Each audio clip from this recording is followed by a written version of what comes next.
Habang lumulubog ang takip silim at kumakapang ang dilim, isang silhweta ng anino ang marahan na nagwawalis.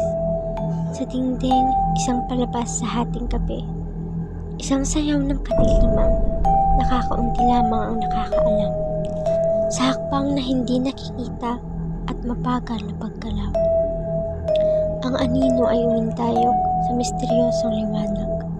Ang kanilang mga anyo ay pinagsama sa nakakatakot na kasiyahan, isang balse ng kadiliman sa walang katapusang gabi.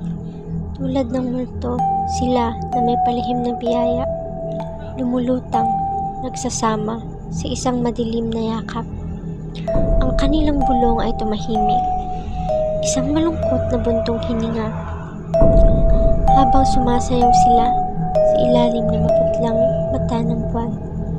O mga mananayaw ng anino, anong mga lihim ang ibinabahagi sa madilim na paleta na ito, lampas sa ating pangangalaga?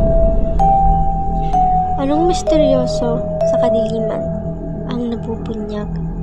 Anong kwento sa katahimikan, sa hangin ang sinasabi?